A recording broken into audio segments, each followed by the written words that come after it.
రామా వస్తావా బయటికి వెళ్ళి ఆడుకుందాం అనగానే సంజు సరే రా వస్తా అని కొద్దిసేపు ఆ ఆట ఈ ఆట ఆడగానే ఎవరో ఆడుకోవడానికి రాలేదుగా, ఇక ఈ ఆటలు చాలించి సైకిల్ తొక్కుదామంటూ సంజు అనగానే అదే బెస్ట్ పని అంటూ రామా సైకిల్ తెచ్చాడు.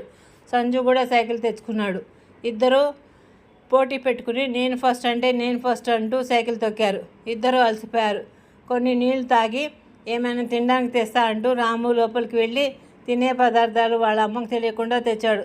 సంజు అలా తెస్తే మీ అమ్మ అరవదా అనగానే అరుస్తుంది. ఆకలి అయి తినాలి అనగానే ఇంకేమీ అనదు.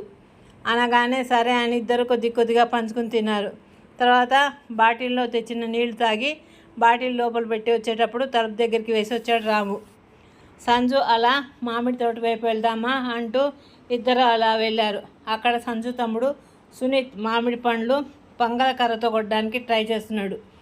ఇటు ఇవ్వరా నేను కొడతాను అని పంగల కర్రను ఉన్న రబ్బర్తో చిన్న రాయి పెట్టి బలంగా వదలడానికి సూటిగా మామిడి పండుకు తగిలేలాగా పట్టుకుని వదిలాడు.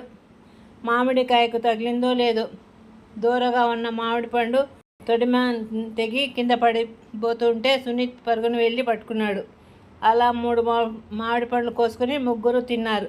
చేతులు అక్కడ ఉన్న కాలువలో కడుక్కొని వస్తున్నారో లేదో మిగతా పిల్లలంతా వచ్చారు. అందరూ కలిసి వంగుడు దొంకుడు ఆటలు ఆడి పొద్దుగూకాక ముందే ఇంటి దారి పట్టారు. చిన్ననాటి స్నేహాలు మధుర జ్ఞాపకాలు. ఆ స్నేహితులు మనతో పెద్దగా అయినా సరే స్నేహభావంతో ప్రయాణిస్తూనే ఉంటారు. ఏమంటారు పిల్లలు? గుడ్ నైట్ పిల్లలు. నా కథలు నచ్చినట్టు లైక్ చేయండి, షేర్ చేయండి, సబ్స్క్రైబ్ చేయండి.